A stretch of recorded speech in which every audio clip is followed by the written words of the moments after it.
University of Westminster is the new title of one of Britain's oldest and largest institutions of higher learning.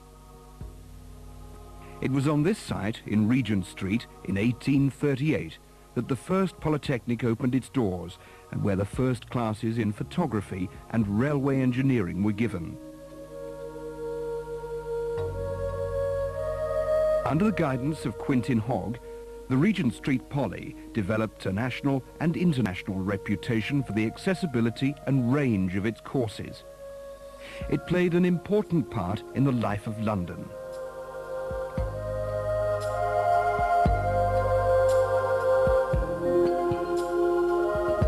Today, the university has major campuses across the West End, at Marylebone Road and at Harrow. The Faculty of Engineering and Science at New Cavendish Street is an unsurpassed centre of excellence in its fields. The School of Law in the heart of the legal district is providing the next generation of lawyers with the skills they will need. The School of Languages offers the largest range of language teaching in the UK, and this year extended its work with the launch of a translation agency and the opening of the Self-Access Language Laboratory. Marylebone Road is a focus for business, management and professional skills updating courses, as well as one of the halls of residence. The Faculty of the Environment and the Centre for Access and Continuing Education are also based here. All the schools of study of the university pride themselves on the quality of the learning opportunities for people of all backgrounds and ages and at different points in their careers.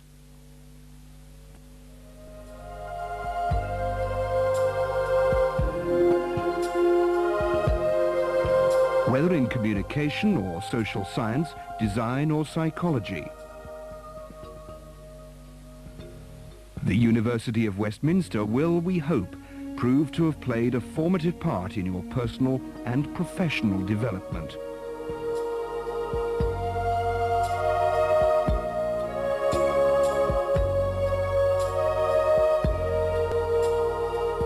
We hope you've enjoyed your time with us.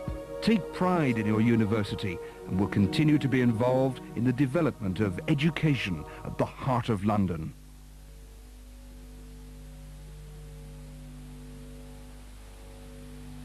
And now to the city, to the Barbican Centre and the culmination of your achievement of the University of Westminster, the annual presentation ceremony.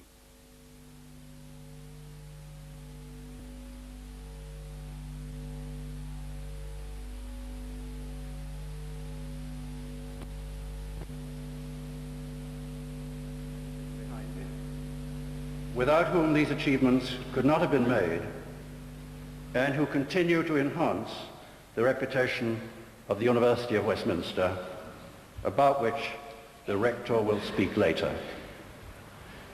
And welcome also to those distinguished personages who are to be honoured by the University this morning with honorary doctorates. Now there's much to do, so we must hasten on to our main programme. May I now call upon the Rector of the University of Westminster, Professor Terence Berlin, to give us his address.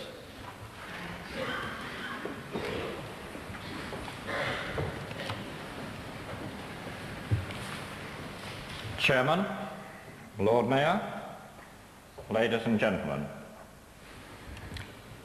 This is a momentous day in the history of our institution. We have proudly borne the name, the Polytechnic of Central London, and now, most recently, the Privy Council has approved the title, the University of Westminster, and given us degree awarding powers. Now this congregation is gathered to greet the first graduates from the University of Westminster. It is appropriate on this occasion that we should have two representative figures. First, the Lord Mayor of Westminster. We have been situated, Madam, in your city since the 1800s, It is a great city which has bequeathed democracy to many nations, the pinnacle of all the arts, theatre, galleries, opera, ballet, the pinnacle of all the sciences, the Royal Society, the Royal Institution, are within Westminster's boundaries. It is most fitting that our university should bear its name, and the portcullis, the symbol of Westminster, should be central on our coat of arms. You will recall, Lord Mayor, how William Wordsworth opined when he stood on Westminster Bridge surveying your city, "Earth hath not anything to show more fair. Dull would he be of soul who could pass by a sight so touching in its majesty. The city now doth like a garment wear the beauty of the morning." I am sure, Lord Mayor, that you share our pride in seeing our institution grow to its present status, and as we view before us the first cohort of graduates resplendent in their academic garments, you will agree that we borrow the lines penned of your city. Dull would he be who could pass by a sight so touching in its majesty. We're here today to salute you. In referring to the university's academic dress, I would like to place on record the university's thanks to one member of its Court of Governors, Dr. David Avery. A historian by training, Dr. Avery has designed with enormous enthusiasm and dedication all the university's regalia. I have been fascinated by his knowledge of the history of academic dress and his eye for a dignified but striking combination of colour and cut. I think you will agree it's a splendid achievement. We are most grateful to him. The second representative figure here today is the Right Honourable Douglas Hogg, the great-grandson of our founder, Quintin Hogg. At a dinner earlier this year in your father's honour to Lord Hailsham, after 60 years' service on our Court of Governors, he commented that Quintin Hogg never anticipated founding a university as he taught two homeless boys to read from the Bible under the Adelphi arches, or as he laboured to relieve the miseries of a cholera epidemic. However, as his work reached out to thousands of young men and women in London, his holistic vision of providing for their spiritual, educational, social and recreational needs led inevitably in the direction of a university. Today, our mission as a university too is to endeavour to provide for the whole needs of our students. The Hogg dynasty is represented on our armorial bearings in the preeminent position as the Dexter supporter. The ram holding the Lord Chancellor's mace is taken from Lord Hailsham's coat of arms. Each generation of the Hogg family has been associated with the development of our institution. We are extremely glad that Mary Hogg still serves on our Court of Governors, and we are delighted that the great-grandson of the founder should greet our first cohort of graduates. The change of title and the award of our own degrees has not been the only benefit that has come with removing the distinction between the universities and the polytechnics. The universities enjoyed much more favourable funding than the polytechnics, and adopting a single funding council has led to some levelling of the playing field. And we obtained a 14% increase in our funding this year. This was attributable to two causes. First, the delivery of teaching to our students. The university has always been popular particularly with those who live in Greater London, and our very dedicated staff have delivered with increasing efficiency the excellent courses of which you are the product. May I, on your behalf and behalf of my senior colleagues and the court, thank them for all they have done. The university's track record in recruiting students has been outstanding. We have always made our targets, even this year when I understand some institution had difficulties. This sustained performance of recruitment and delivery of excellent courses was rewarded with a 7% increase in funding for teaching. This will help us to sustain the innovative development that have characterised the schools here today, such as the legal practice course and the degree in commercial music. Second, for the first time, the new universities were allowed to compete for research funding. This also brought an increase in 7% of the money received from the Funding Council. It is an area where the schools represented here today obtained great distinction. In languages, our national reputation in Italian, French, Spanish and linguistics was recognised.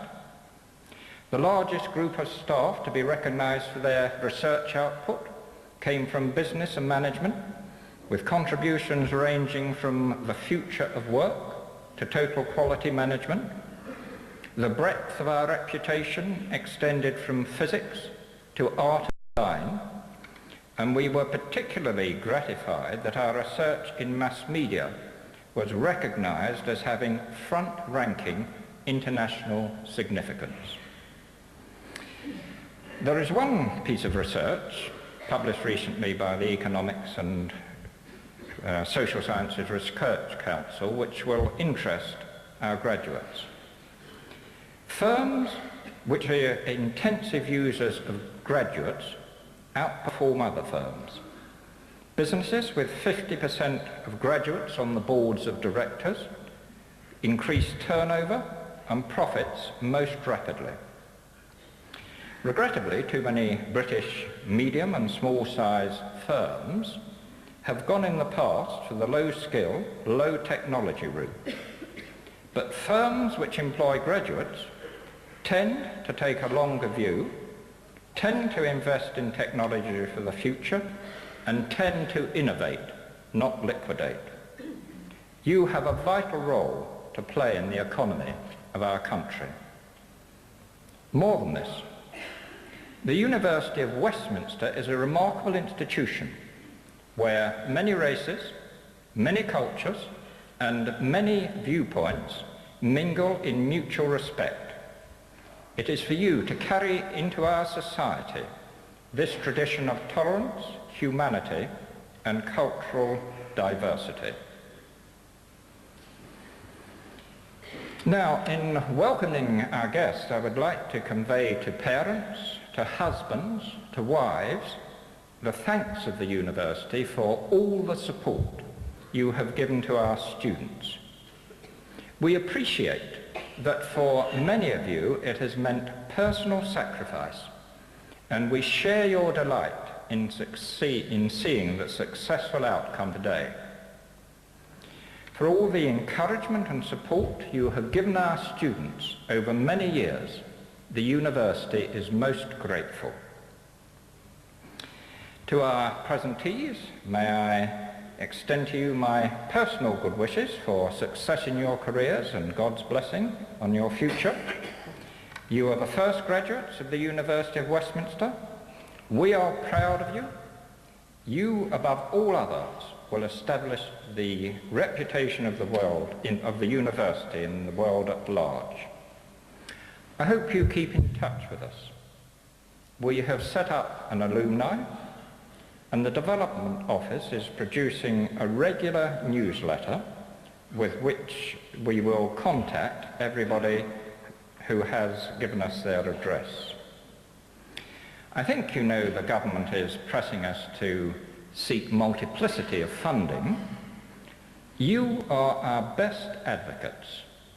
When in your firms there are opportunities for cooperation, research, or in-house courses, do point them in our direction.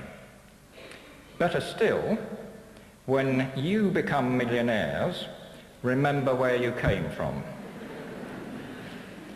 You are now applying in our society the broad educational base and professional competence which you have received from this university. No nation ever went bankrupt by investing in its people. I am sure you will make a great contribution to the wealth and welfare of this and other nations.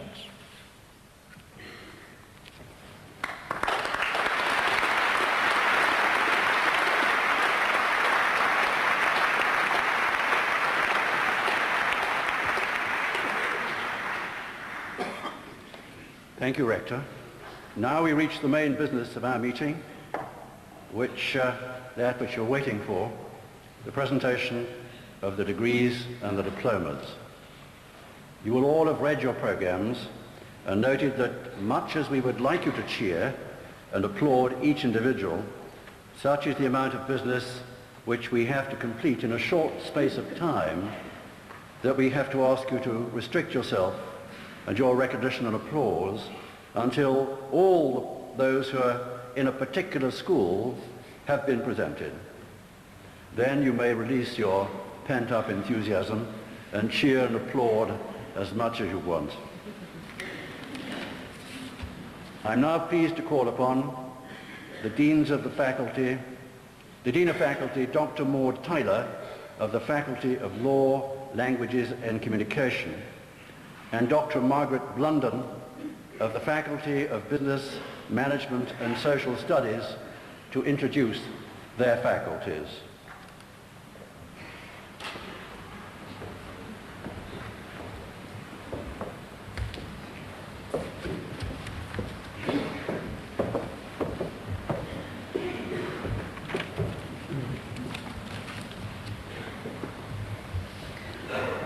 Honoured guest, it is my pleasant duty to introduce presentees from the Faculty of Law, Languages and Communication. These presentees studied in the School of Law, the School of Languages, the School of Communication and the Harrow School of Design and Media, and they will be presented by their heads of school, Professor Michael Gunn, Mrs. Hilary Footit, Mr. David Faddy and Professor Malcolm LeGrice. Presentees from the School of Law, LLB Honours, First Class.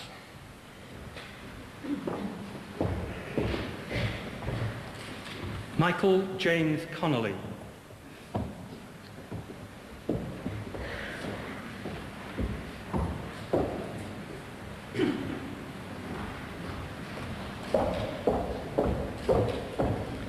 Nicola Douglas, who is also the winner of the Sweet and Maxwell Book Prize.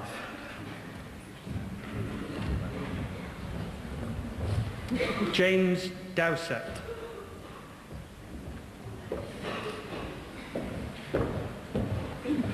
Scott Garfield, who is also joint winner of the Sweet and Maxwell Book Prize. Deepak Malhotra.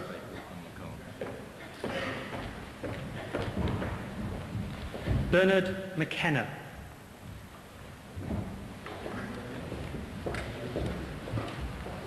Karen Price.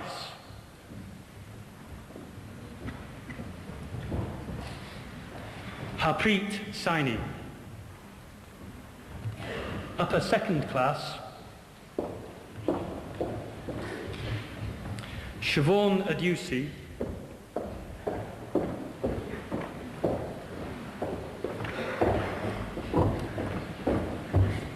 Raglan Ashton,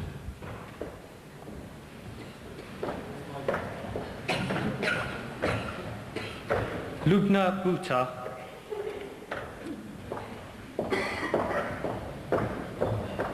Ibtihal Idsis, Loran Campbell,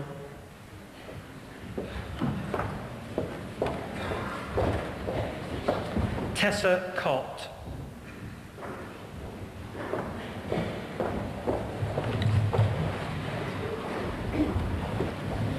Susan Davis.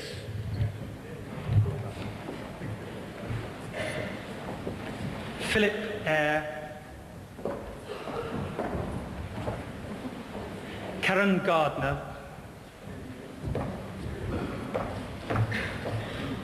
Gary Greer. Karen Hall. Melanie Hay.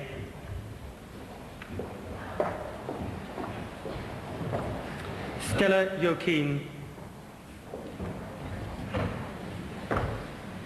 Cara Jamieson.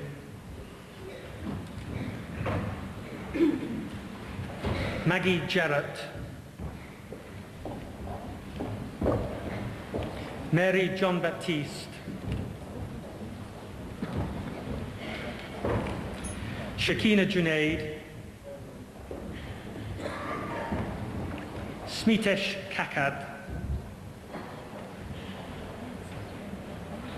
Nadine Khan. Helena Leeson. John Leonida. Johanna Lewis.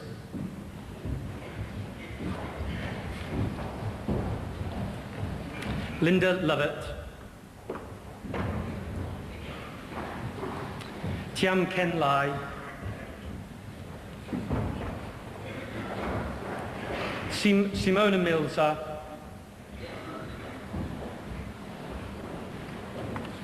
Karen Morton. Abdullah Mutawi.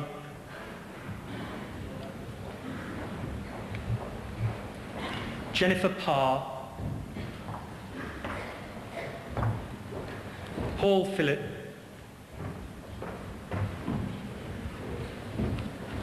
Sandra Sagari Rangasamy.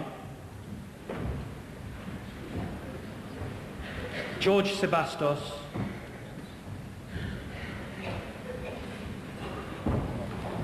Farah Shamsi.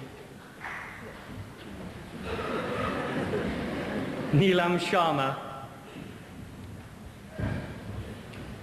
Lisa Smith. Sarah Steggles. Andrew Walker, who is also the Geoffrey Reed Prize winner for company law.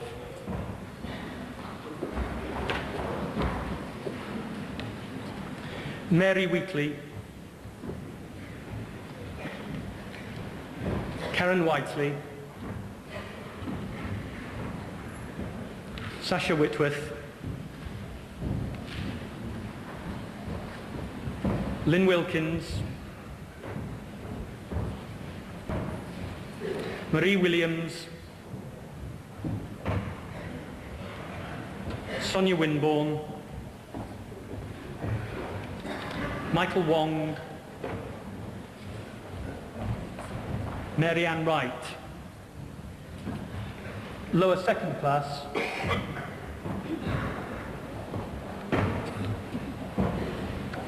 Jonathan Almeida. Janan Ahmed. Mohammed Amin.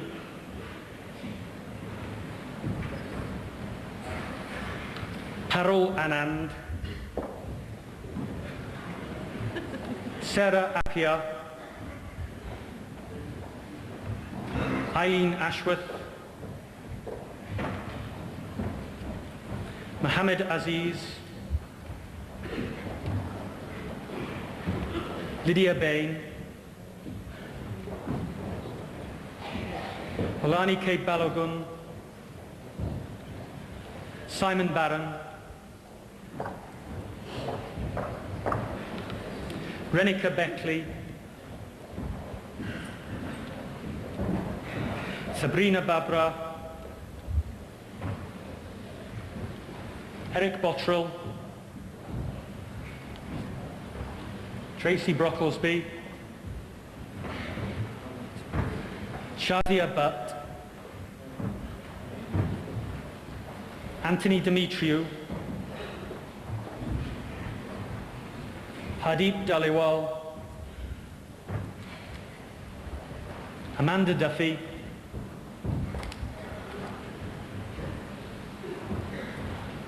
Richard Farmery,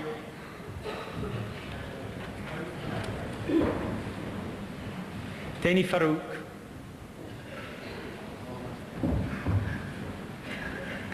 Evangelia Gabunelli, Scott Greenwood, Anna Horrell,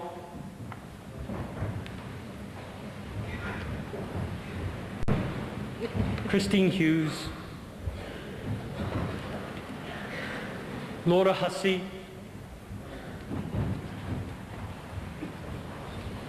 Jacqueline Ingram, Almas Iqbal,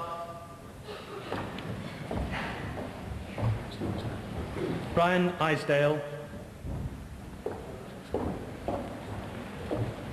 Nisha Cambodge, Sonia Keogh, Lai Poon, Anita Kumrai,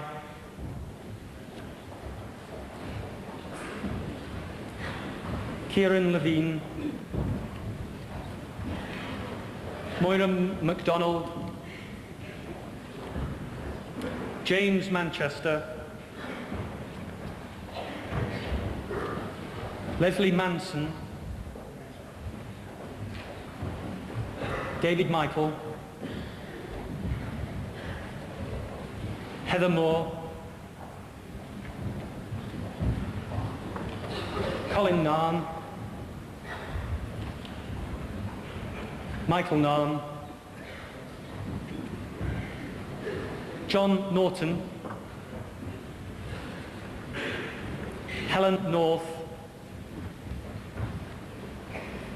Teresa Orimiloye,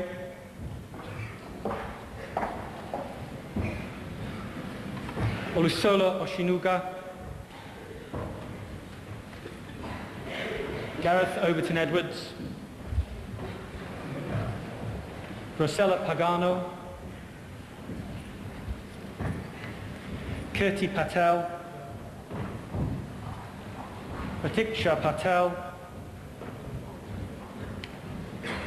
Peter Pride,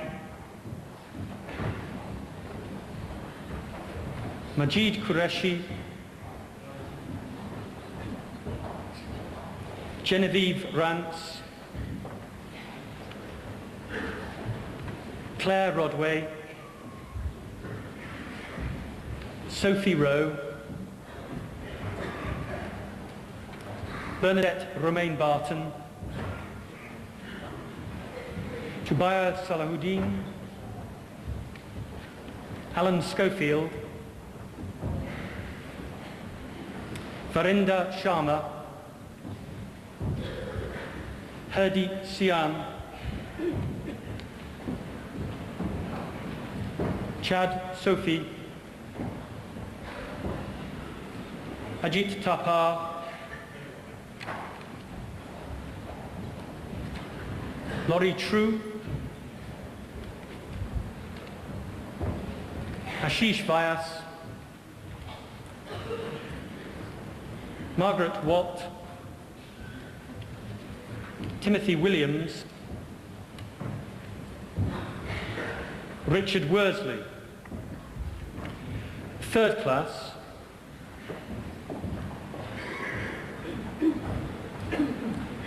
Irene Arbuthnot, Jinling Chieng, Sheila Keshvari, Melesimani Palalalai, Asif Tufal. The diploma in law, pass with distinction, Emma Hawksworth. Pass with commendation, Sarah Springer.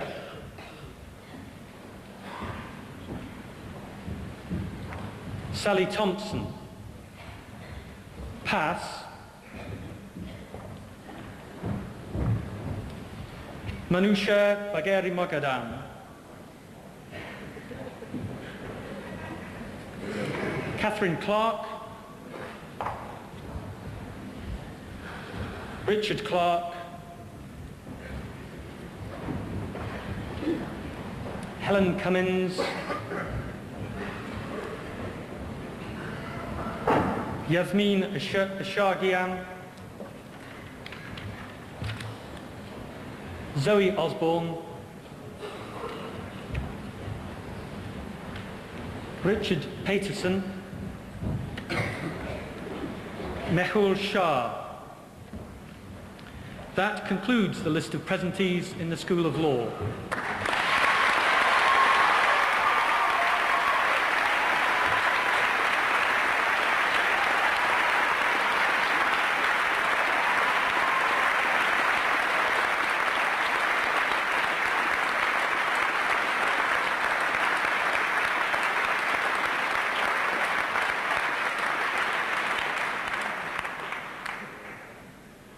Presentees from the School of Languages.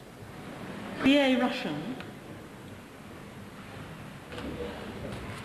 Margaret Elwood.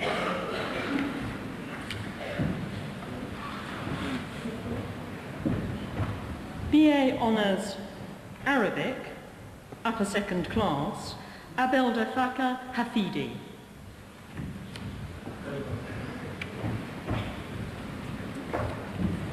Lower second class, Semina Satude.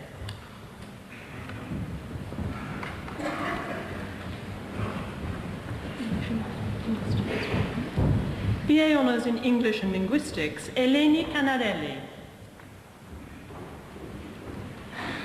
Natividad Usategi.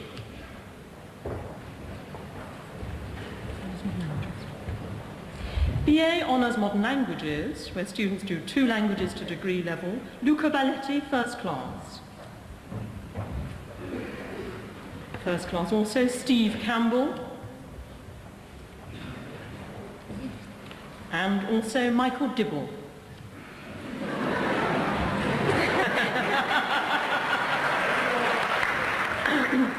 Dibble. Just check it.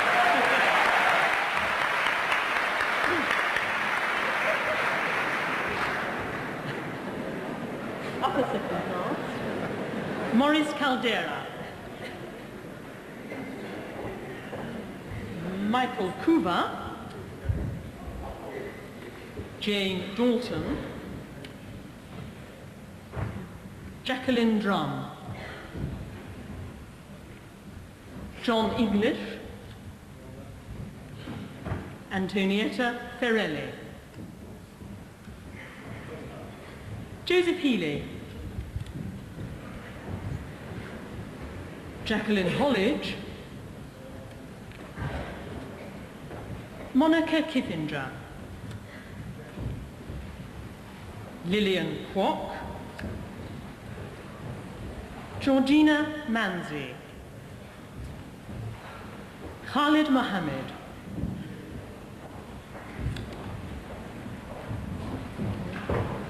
Ragnar Muella, Bridget O'Sullivan, Patrick Oliver,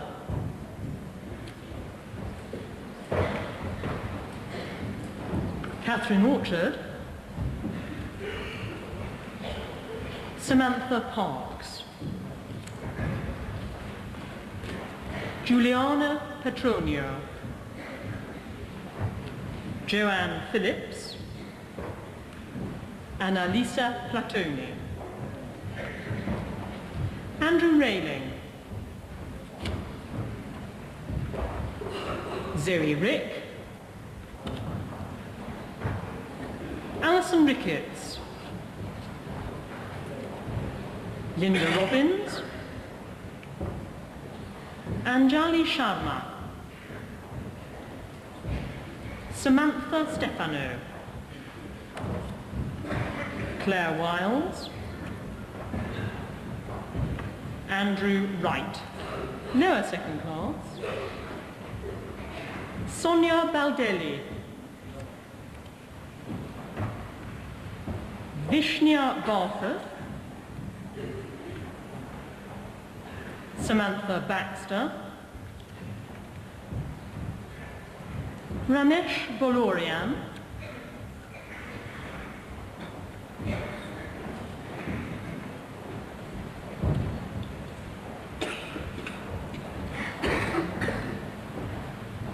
Anthony Kokoza,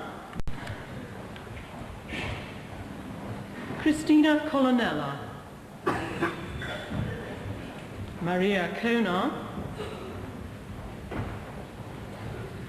Anne Corkery,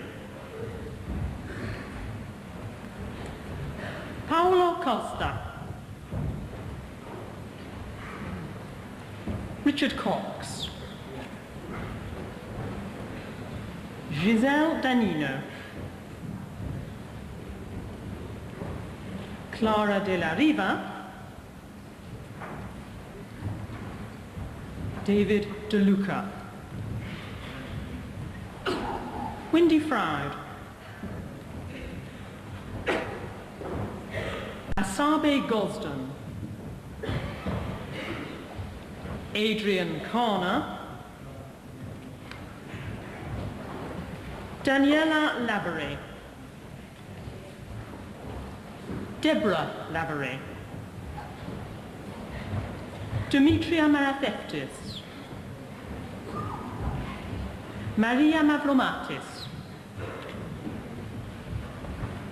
Alison McGigan, Belinda Moffat, Monica Mortali,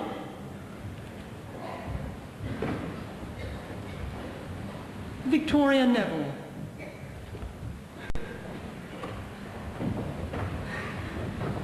Marina Nones,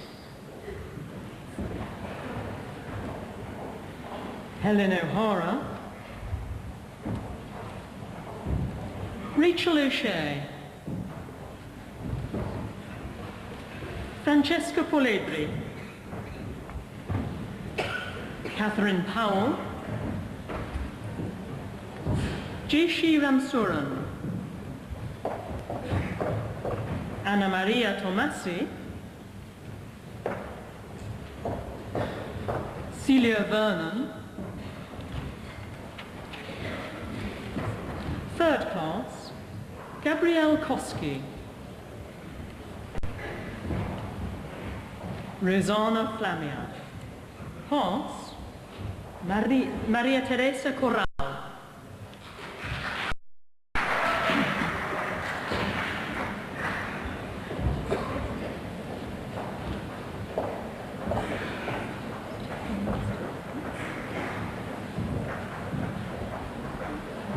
BA Honours Arabic, Zenoba El Gordi,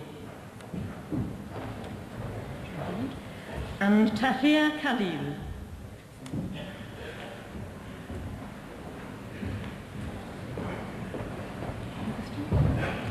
Postgraduate certificate in linguistics, Lira Estrella.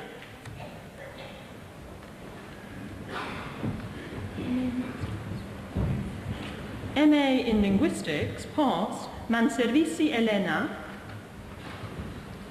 Inga Motelmans,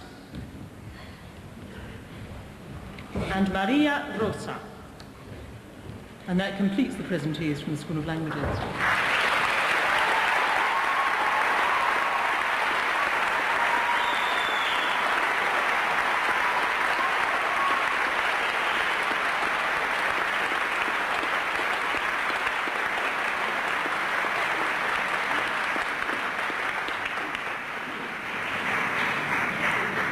Presentees from the School of Communication, a BA Honours Film, Video and Photographic Arts, first class,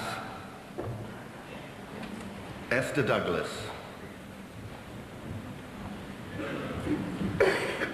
Geraldine Lake. Janet Penny. Diane Simpkins, also the winner of the prestigious Robert Mitchell Medal.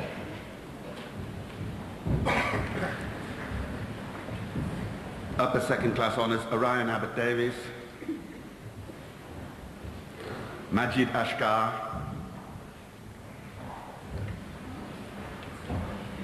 Lorena Barr, Ben Campbell White,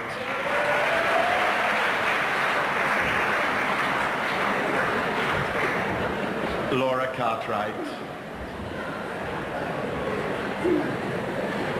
Nigel Goldsmith, Emma Kingsman, Paolo Righetti,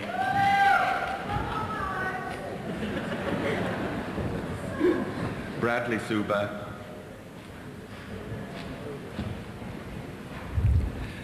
Joanne Stones, Charles Oleghi,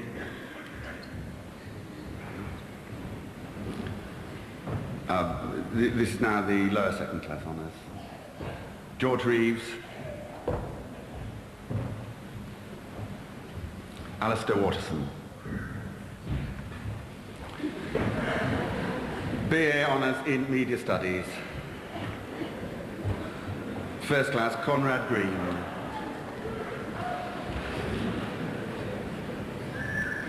Samantha Starbuck. Upper second class honours,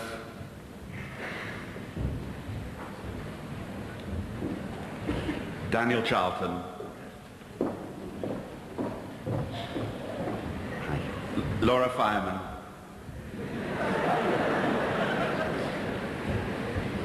Chris Giles. Karen Heron. Asa Hussein. Rebecca Jackson.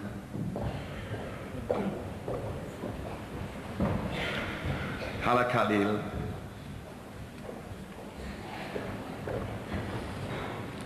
Justin Kings, also the winner of the Richard Bailey Memorial Prize for Journalism.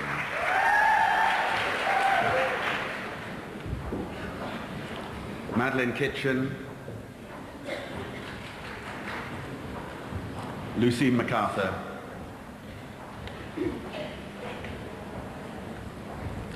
Shukam Gnu.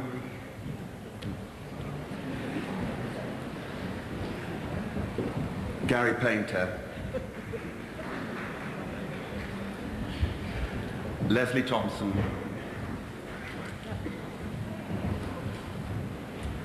Andrew Webb.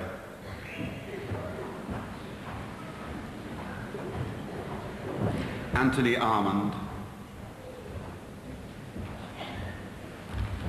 Paul Austin.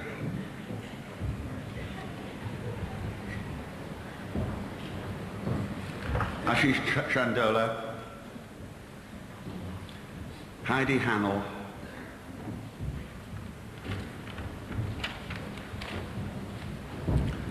Paula Kate. Lauren Kennedy. Emily Lappin. Safia Malik. Andrea Muldoon.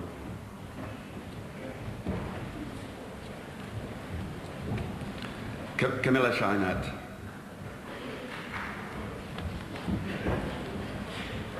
Karamjit Singh Soar.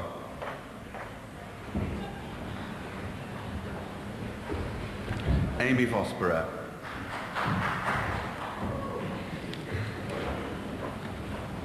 James Wagstaff. Henry Wood. And third class honours, Hamish Crooks.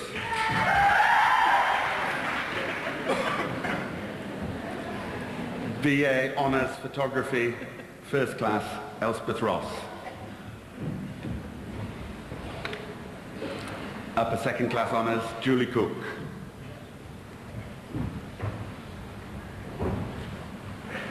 Nigel Lovett.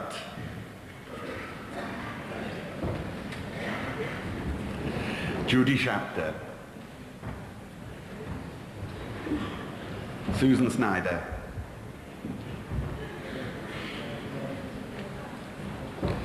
Lower second class honours, Farhad Ahmed. First, I'm so sorry. First.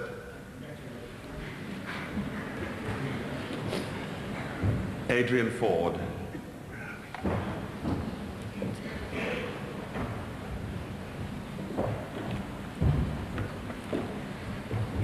Nathan Gaidani.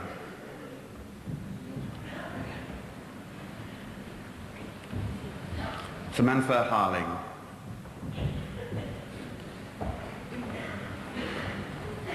Nerissa Knott.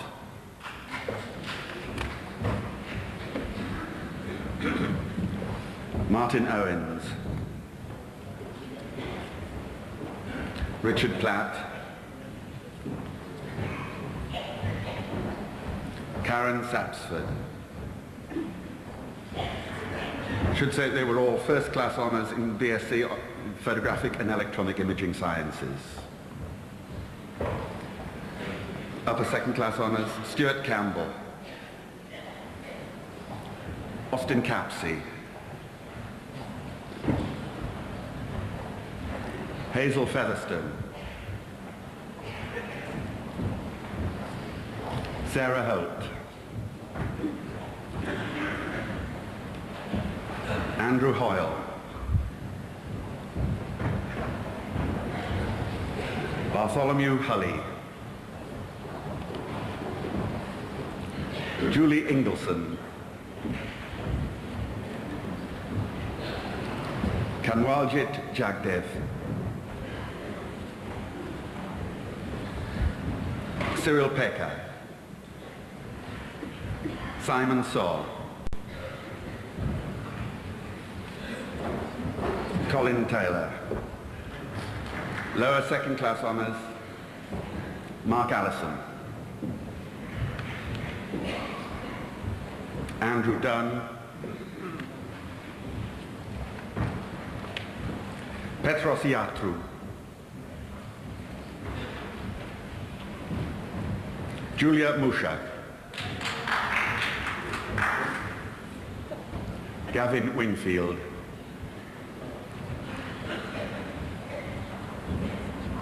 Third class honours, Michelle Rogers.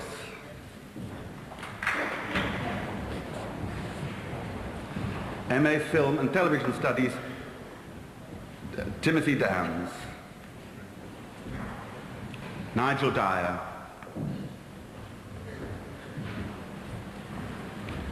Martin Patrick.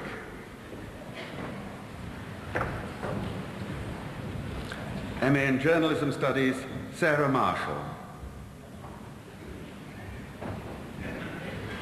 Brian Moyo.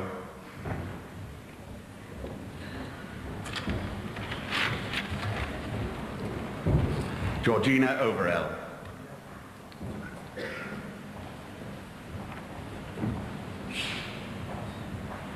Doctor of Philosophy,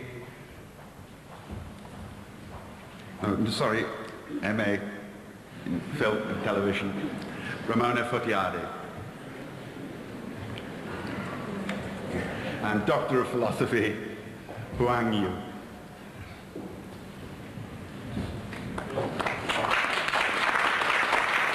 And that concludes the presentees from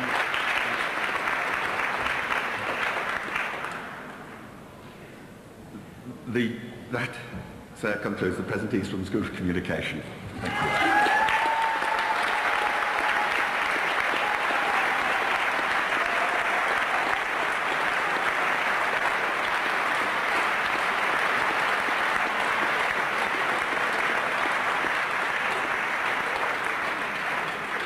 Presentees from the Harrow School of Design and Media.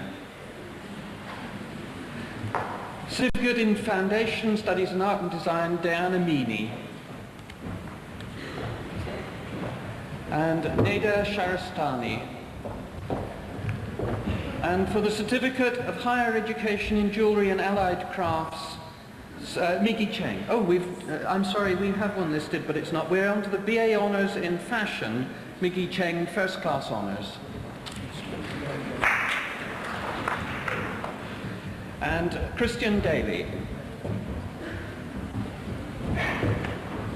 And Simon McLean, Lai Tang. And for upper second class, Julian Saida Amar. And Julian Baker. Noreen Naru. Narinda Randhawa. Stella Truide. Elizabeth Buttigieg. Sophie Dean.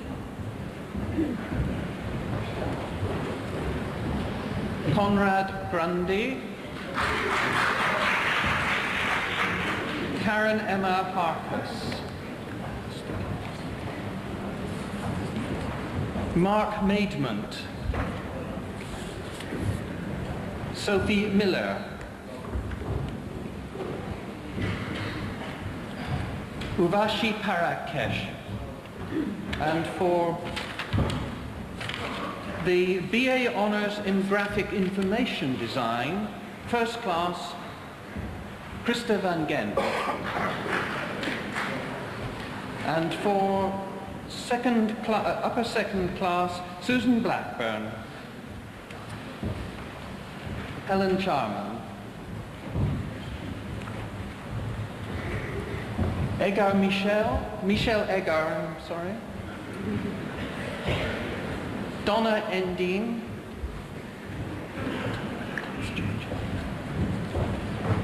Adam Hindmarsh. Genevieve Proctor. Jatindra Taylor. Matthew Tsang. Edmund White. Melanie Whittington.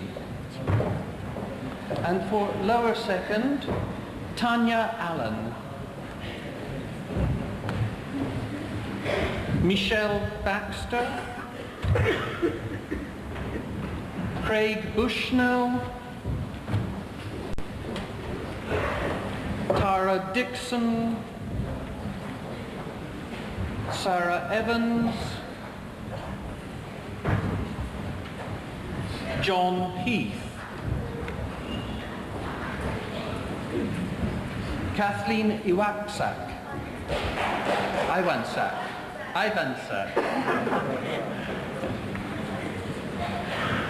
Jason Jones. Rosemary Joseph. Katerina Papadopoulou.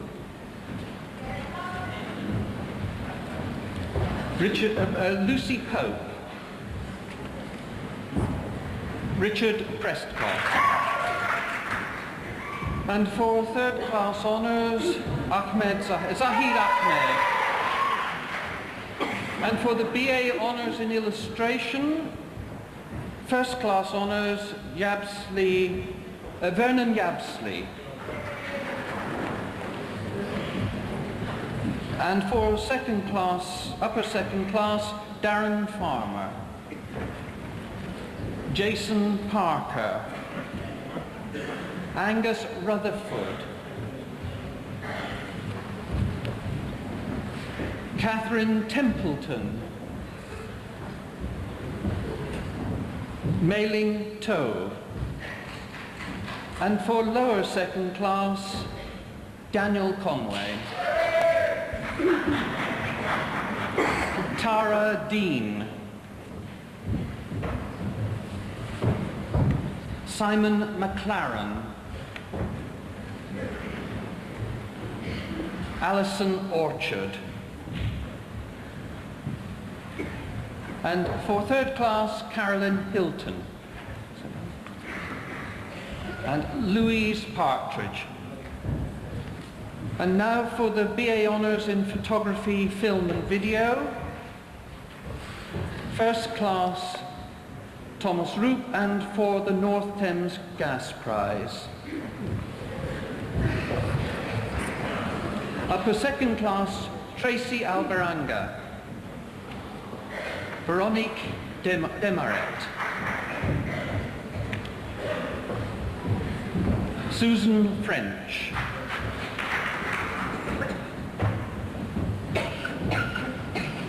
Tony French. Armin Hotma. Gavin James.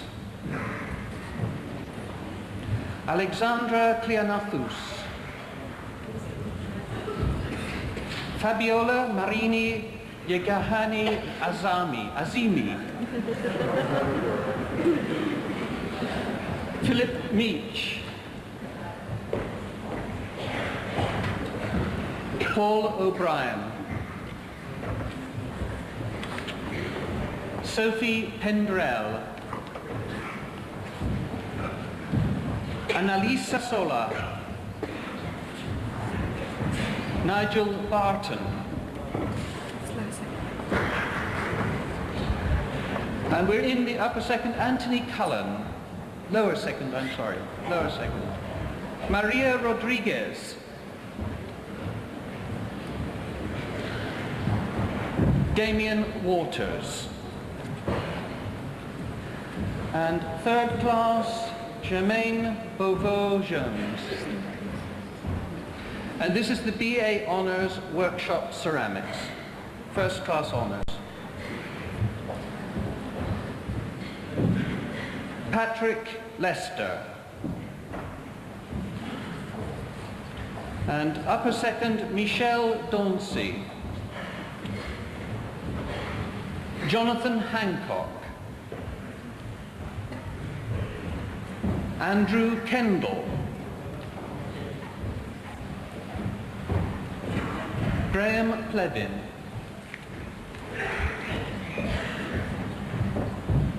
Christine Vance. Lucy Summerall. And that concludes the list of presentees from the Harrow School of Design and Media.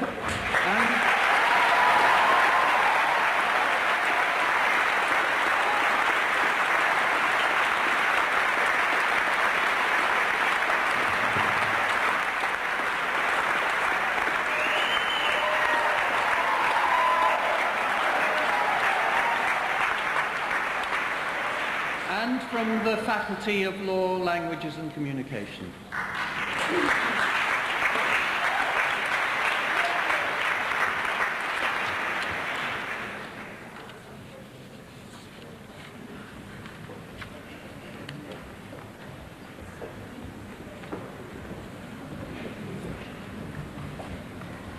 Honoured guest, it is my pleasant duty to present to you presentees from the Faculty of Business, Management and Social Studies.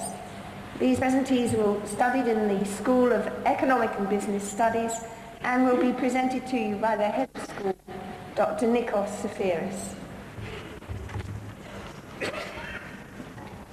Presentees from the School of Economic and Business Studies. For the BA Honours degree in Business Studies with first class honours, Robert Barker.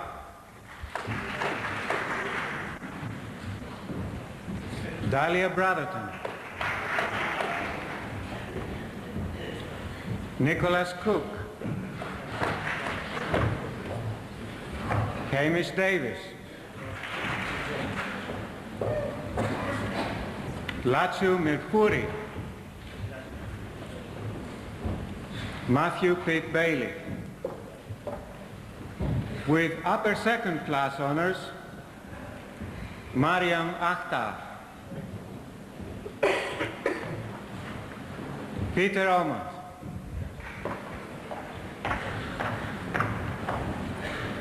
Jaimini Amin, Richard Amos, Emma Ashford,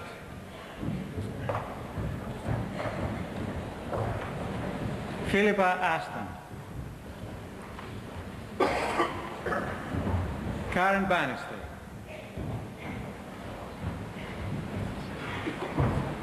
Virginia Barrett,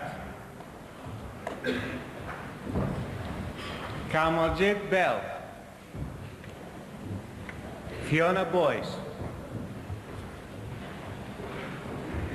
Emma Byrne,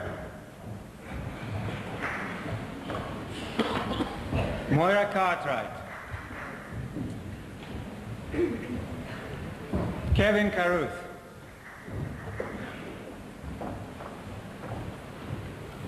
Madeleine Croft,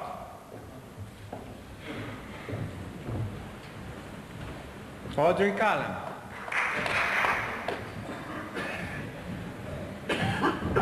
Bavil Desai, Haftar Doal, Gary Donoghue,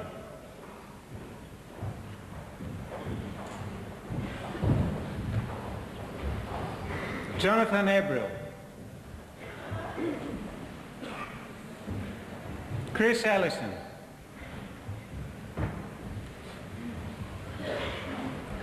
Barry Evans, Peter Gaze,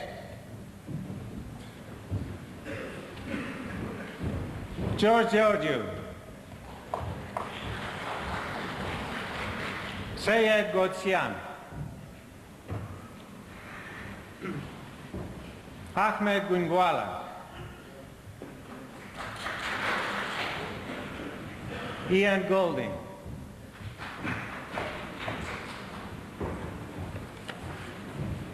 Louise Gould, Jaya Kundalani,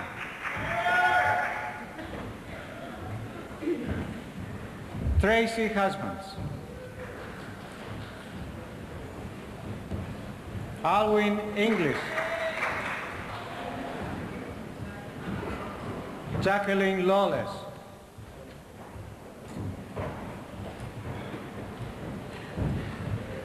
Michael Lee,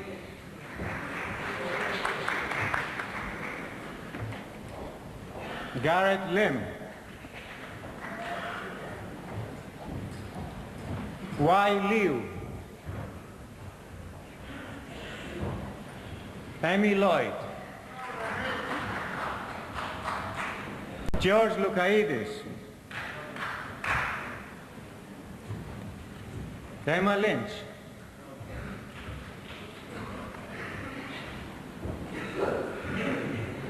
George Macari, Jasvinder Mann, Harry Martin, Bruce McGowan, Daniel Mintz, Kashmira Mistry, Andrew Murphy, Bella Neves, Katrina Nitschke, Alexandros Pandelidis, Brian Parsons, Ketana Patel, Priyesh Patel, Virendra Patel,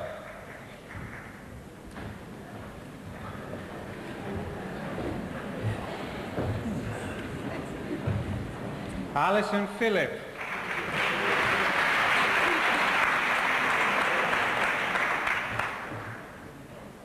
Jatinder Akraya,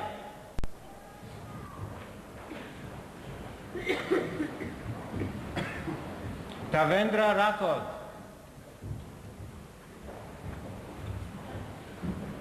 Fiona Rigby, Sarah Rogers, Fiona Rushton, Susan Sarkar, Didymus Sebastian, Gurdeep Siam, Annabelle Sinclair Horn, Sharon Tobut,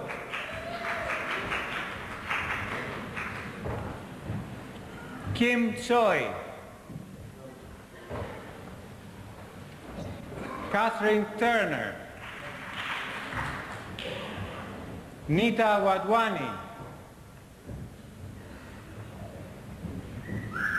Leslie Wallace,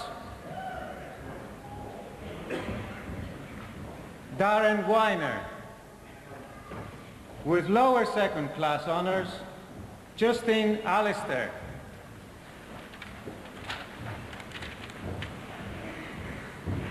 Sabui Aslam,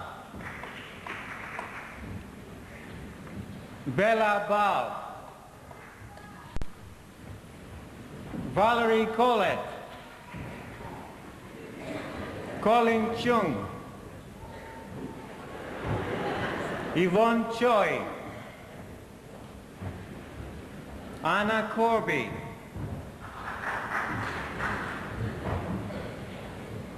Jean-Luc Desch, Stuart Fairburn, Nicola Fairweather, Paul Fans, Medina Yahur, Graham Hayden, Sanjay Kachela, Dimitrios Kiritsis, Gerald Lee, Michelle Mathurin, Mohammed Mia, Tavamalar Mutia, David Norman, Toyin Olurumfemi, Victor Olufeso, Fahma Osman, Peter Otero, Samir Patel, Lawrence Petty, Anthony Pudifoot, Michelle Renshaw, Natalie Roach,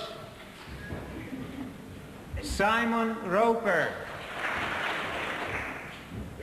Charlotte Santin, Anup Shah, Deepak Shah, Sheetal Shah,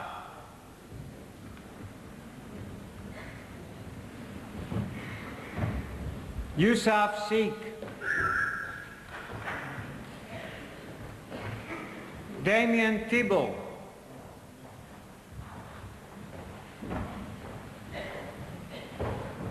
Mario Tilney Bassett,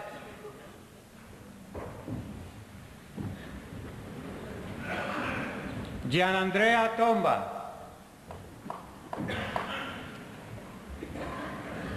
Justin Wakeham, Wendy Williams, Carmen Yao,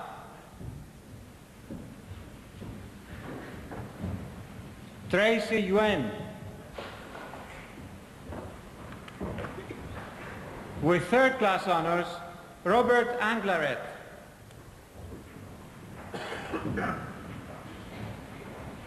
Emmanuel Basquofi,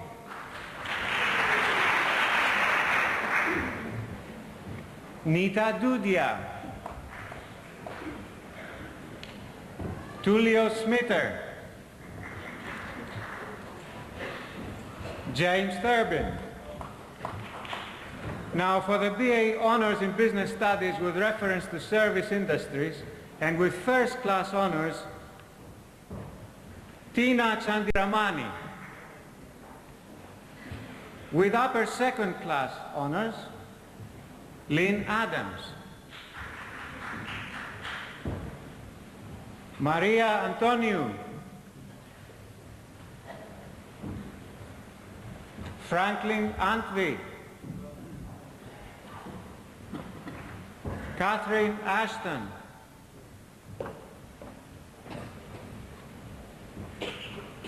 Subhasis Dai.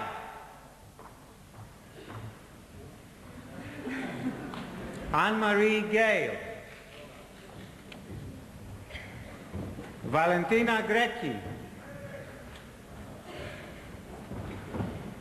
Bella Jassani.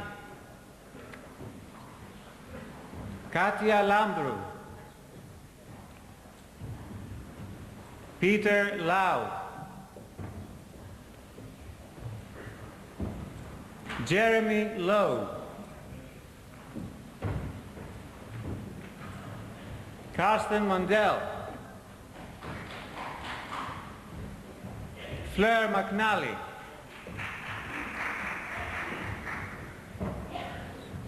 Peter Murden. Mai Ing. Ferdinando Ostia. Imtiaz Patel. Sudhir Singh.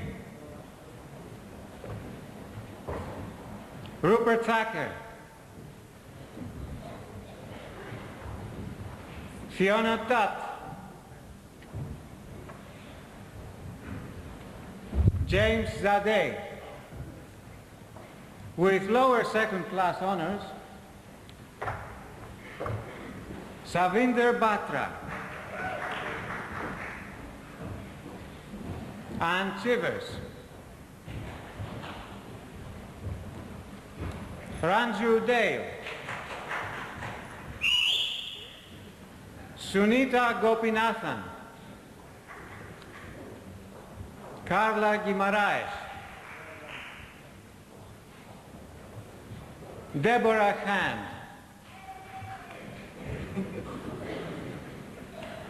Nishit Kotecha.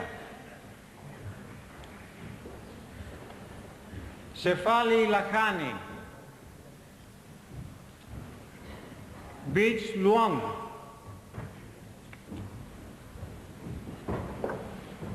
Quaidamoyo Marembo. Najma Mir. Rajeshri Soneji. Julian Stockton.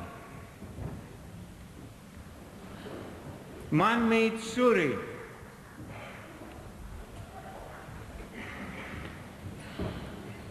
Sao Meitan. With third class honours, Darren Mayo. Now for the Master of Arts in Marketing,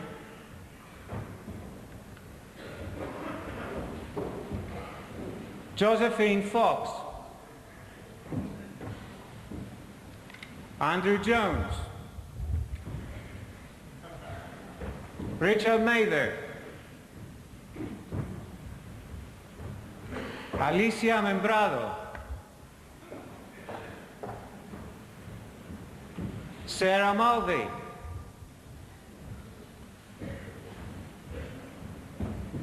Jonathan Rycroft.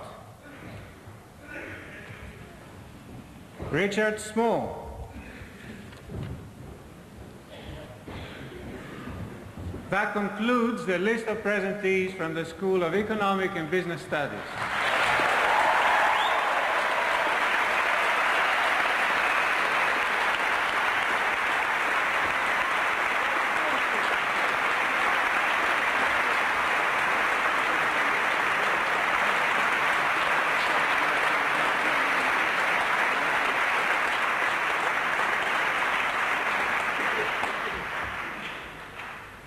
We now move on to the presentation of honorary doctorates. I'm now pleased to call upon the Deputy Rector, Dr. Geoffrey Copland, to present Baroness Chalker of Wallasey.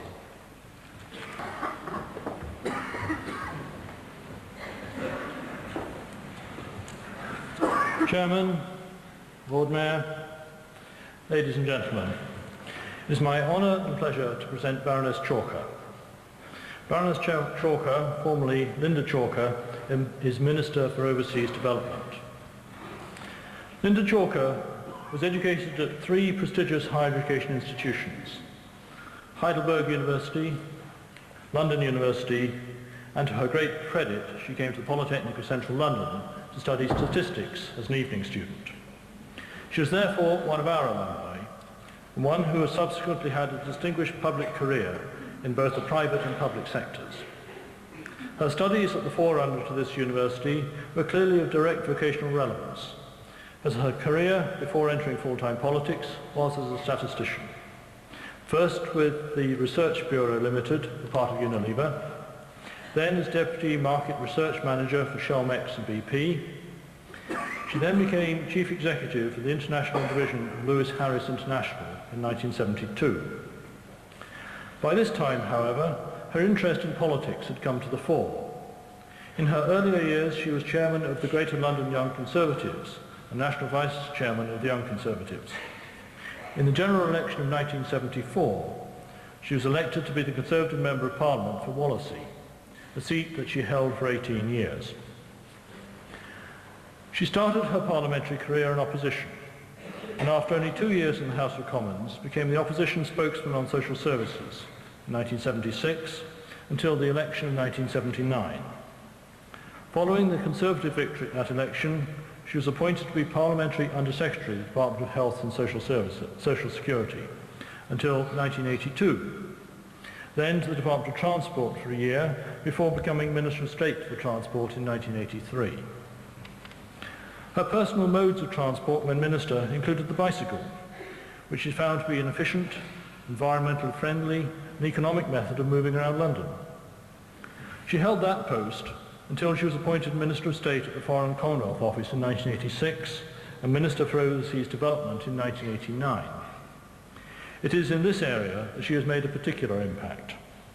Having studied in Germany, she is fluent in German and the French languages and has a head start over most ministers when it comes to dealing with European matters. In the general election of 1992, Linda Chalker lost her seat at Wallasey. It had been a marginal constituency, and the swing away from the Conservative Party at that election was enough to unseat her.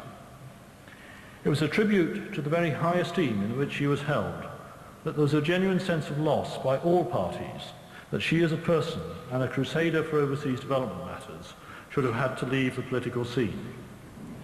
It was thus with acclaim that she was elevated to the House of Lords and reappointed as Minister for Overseas Development. Baroness Chalker has taken a very positive and challenging approach to the work of the Overseas Development Administration. At a time when the calls on that office have been so great, and one only needs to mention the former Yugoslavia, Africa and Asia, and she has been a passionate advocate for constructive, long-term beneficial development programs, not short-term palliatives. It is her firm belief that without good and appropriate education and training, aid programs can flounder and indeed fail. She has taken on the fight to keep third world problems high on the political agenda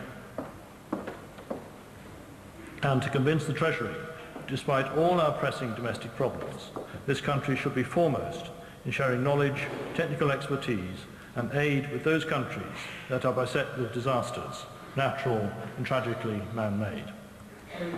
Her work is internationally highly respected. She brings to this post an acute mind and a great sense of compassion, an ability to distinguish the important and underlying from the obvious and immediate. We like to think that this university has played its part in forming her abilities. Baroness Chalker is a tireless fighter, a minister even who is deeply respected and liked by her civil servants, and one whose dedication to her work leaves her too little time for her recreations of music, theatre and cooking. She's been generous with her time and assistance to this university, despite the heavy workload. It is with great pleasure that I present Baroness Chalker of Wallasey the award of Doctor of Law honoris causa.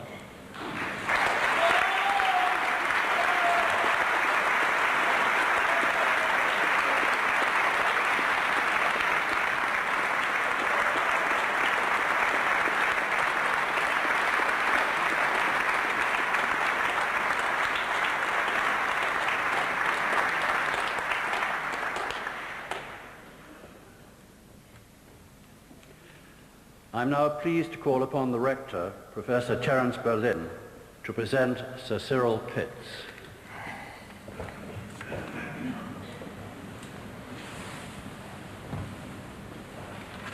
Chairman, Lord Mayor, ladies and gentlemen, I present to you Sir Cyril Pitts.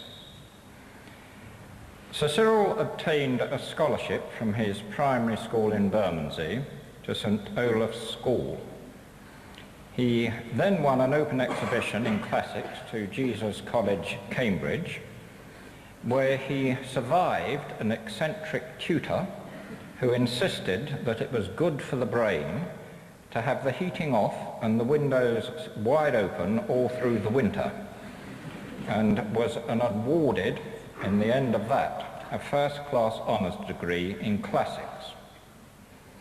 Sir Cyril entered the employment of Imperial Chemical Industries, ICI, and was posted to India. Soon after his appointment, the shadows of World War II fell across the world, and he served in the Royal Indian Navy in the vital area of anti-submarine warfare. In 1946, Sir Cyril resumed his career, and following a series of promotions, in 1964, he became chairman of the ICI companies in India. In his years in India, Sir Cyril was extremely active in the life of the community and is known affectionately to his colleagues as the last ICI Raj. Part of that activity presaged his contributions in later life, in that it was directed to the support and development of education. A lasting token of that interest is in the village of Gomia, to the north of Delhi, where the Cyril Pitts School was established. He insisted, against considerable pressure, that the school should be open to all on merit, and that there should be bursaries available for the children of illiterate workers. It was to his great delight that 2 of the first pupils to enter university from that school were indeed the children of illiterate workers who had benefited from these bursaries. His interest expanded to management education, and he was responsible for establishing a broadly based management college in India, initially under the aegis of Henley.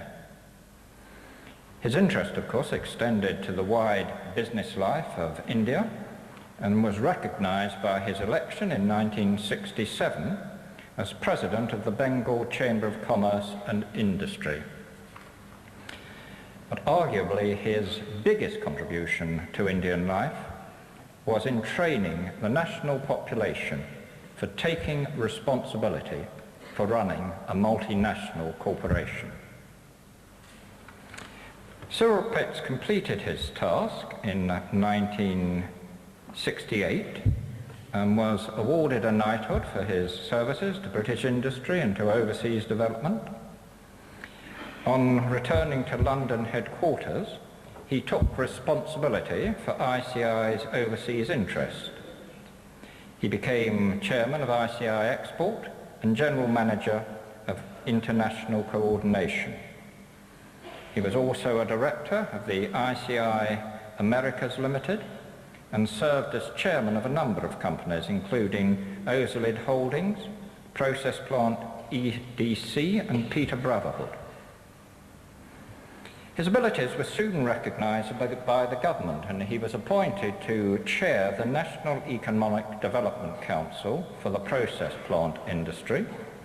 This was followed with the chair of the Export Advisory Group for Southeast Asia for the British Overseas Trade Board of the DTI. Sir Cyril continued his interest in education to the great benefit of this institution. After getting in a little practice as a governor and deputy chairman of the School of Hygiene and Tropical Medicine of the University of London, he became a member of the Court of Governors in 1984 and its chairman in 1985. For 8 years he guided the court in its deliberations with great skill, providing continuity and leadership through the period of greatest change in higher education that has occurred this century. When Sir Cyril became the chairman of court, the Polytechnic of Central London was under the Inner London Education Authority and receiving funds through a national advisory body. The government decided to replace these arrangements by removing polytechnics from local authority control and funding them centrally. This brought real power and responsibility to the Court of Governors and the opportunity to address problems that had been long ignored. One of these related to the state of repair of polytechnic buildings. Sir Cyril led a small group of chairmen, I beg your pardon, a small group of chairmen of the new governing bodies to the Secretary of State and made strong representations on the urgent need for money for repairs and maintenance. In due course this bore fruit and the whole sector was surveyed. This university benefited from an injection of £5 million to address the dilapidation of its buildings. There's still much to be done, but at least our buildings are weatherproof and we can look at the exterior of Regent Street and New Cavendish Street with some sense of pride. Sir Cyril has seen the institution from dependence on local authorities to independent financial status, and then, following the removal of the binary line, to university status. He has launched the university into a new era. With his colleagues on the Court of Governors, he has provided the right balance of scrutiny of financial proposals and policies and the steer for the institution's future. May I, as Rector, record how I have greatly valued Sir Cyril's constant interest in and attention to all the affairs of the university and his great support that he has given to me as a fount of experience, of wisdom, and a tower of strength in all circumstances. Mr. Hogg, for outstanding contributions to British industry at home and overseas, and for dedicated service to education, particularly to the University of Westminster, I present to you Sir Cyril Pitts for the award of the degree of Doctor of Letters honoris causa.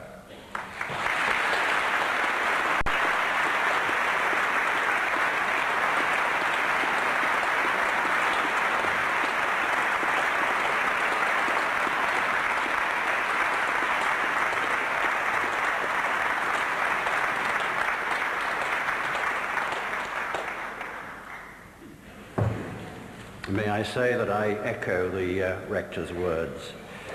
It's now my privilege to ask our honoured guest, the Right Honourable Douglas Hogg, Member of Parliament, to address the Assembly. It's always a pleasure to welcome a member of the Hogg family to the University, since without the support of that family, the Polytechnic and the University would probably not exist, and just a few of their contributions are actually set out in the programme. Douglas Hogg is the eldest son of Baron Hailsham of St Marylebone, the former Lord Chancellor. He was educated at Eton and Christ Church College, Oxford, and his early background is that of journalism and of the law. In 1968 he was called to the bar at Lincoln's Inn, specialising in civil cases. He was elected to Parliament in 1979 as the member for Grantham, and since that time he's held a number of ministerial offices. He has been Parliamentary Private Secretary to the Treasury Chief Secretary. He was an Assistant Government Whip. He was Parliamentary Under Secretary of State at the Home Office and Minister of State at the Department of Trade and Industry. And presently he's Minister of State at the Foreign and Commonwealth Office. I now call upon the Right Honourable Douglas Hogg to address us.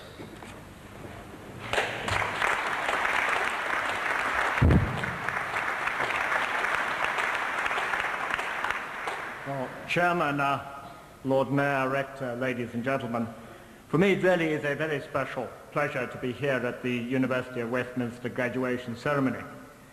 To start with, you are the first cohort of graduates to receive the university degrees, and therefore today has been an unusually important day in the life and the history of this institution. I'm also very pleased to have had the opportunity of participating in the presentation of honorary degrees to Sir Cyril Pitts and to Linda Chalker. I've never worked with Sir Cyril, but I know of his very high reputation in the field of industry and education. It is actually unusual to combine such two distinguished careers, and I think that we are extraordinarily lucky that he was Chairman of the Court of Governors during a period of important change, first to the Polytechnic and thereafter to the university. I know Linda better. Linda and I have worked together in the Foreign Office as Ministers of State for some 3 years, and usually I think I could say that our relations are harmonious. Occasionally we have our disagreements, but that is what you would expect. But what I can certainly say is that Linda has a reputation in international aid policies which probably greatly exceeds the reputation that the size of our budget, although it's about the 6th largest in the world, strictly justifies. She does a lot to shape the policy of the international institutions with which she is associated. I'm also very conscious of my family's connection with this place.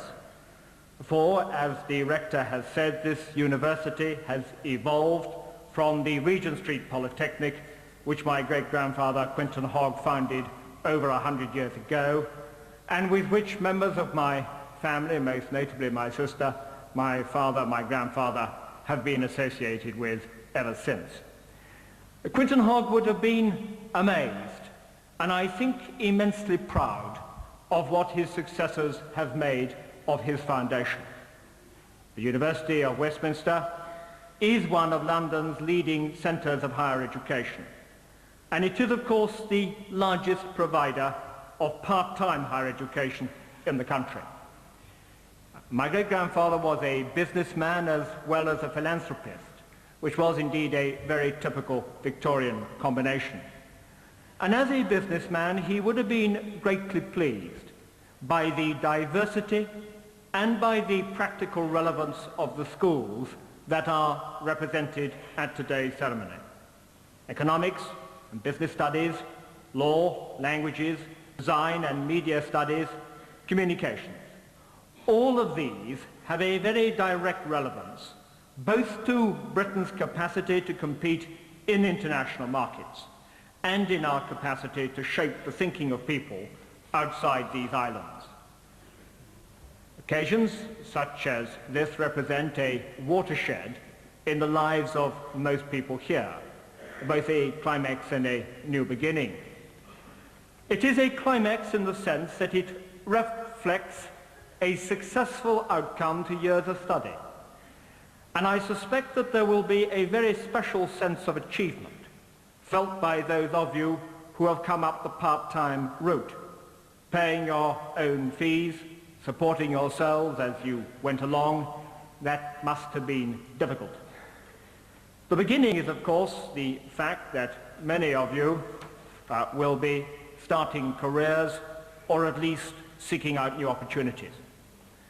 with this country emerging slowly from recession, at a time when most of Europe is still in the grip of that recession, and when the competition for graduate placements is intense, finding the right slot will take time and may be accompanied by disappointment. But you can be sure that all of you graduating today have done so in subjects which are of direct relevance to the modern world and to Britain's economy, and thus you have highly marketable skills. Moreover, the subjects which are represented are precisely those needed to create the high-value content which is absolutely essential if we, I mean Europe in general, Britain in particular, are to compete with, for example, the highly developed and competitive economies of the Pacific Rim. In previous times, those graduating at ceremonies such as this could be reasonably certain that if they so chose, the career into which they entered would, with some minor adjustments, take them through their working life. Today, that is not true. For all of us, one of the main challenges is to prove sufficiently adaptable in a world in which the pace of technology has never been faster and competitive pressures never greater, and in which the skills and talents that we now have may be redundant within a decade. I speak, of course, as a politician. One of the most interesting aspects of a graduation ceremony such as this, especially in retrospect, is the unpredictability of what comes next. The least conventional of you may head a city bank, and the soberest citizen may give up all for the croft on a Western island. What is certain is that the qualifications that you have open as wide a diversity of choice of career as one would wish, in the professions, in the service sector, in industry. I very much regret that when my generation left university, few of us chose to go into mainstream industry. I worked in the DTI for 18 months as the industry minister, and I can honestly say that I have seldom met anybody who chose a career in industry who regretted that choice. That is not true, I might add, of my own profession. Moreover, what is certainly true of industry is that it is at the core of our country's ability to be what it wants to be and to afford what it wants to have. But whatever you choose, I hope that it brings you and your families as much pride and satisfaction as your graduation must surely bring you today. Thank you, gentlemen.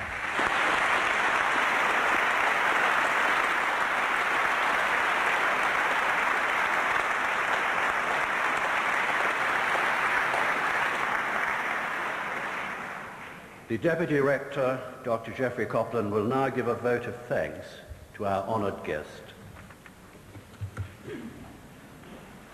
Mr. Hogg, we're very grateful to you for your kind and encouraging words to our presentees here today. May I add to all that has been said already, that it's of great significance to the university that the great-grandson of our founder should be able to make time in his crowded diary to join us in the celebration of the success of our students. We greatly value the immense interest that the Hogg family through the generations has shown in the university, including that of your father, Lord Hailsham, your sister Mary, your wife Sarah, and now yourself, who have all manifested this interest by honouring us with your presences separately, occasionally at our presentation ceremonies in recent years. We're grateful too that affairs of state, important and pressing as they are, have been kind enough to permit 2 ministers of state at the Foreign Office to be with us this morning. Could you convey our thanks to Mr. Hurd and to the international community for sparing you both this morning to be with us for our celebration. On behalf of the presentees, their families and friends, the staff and governors of the university, may I thank you for giving us your time to join us today.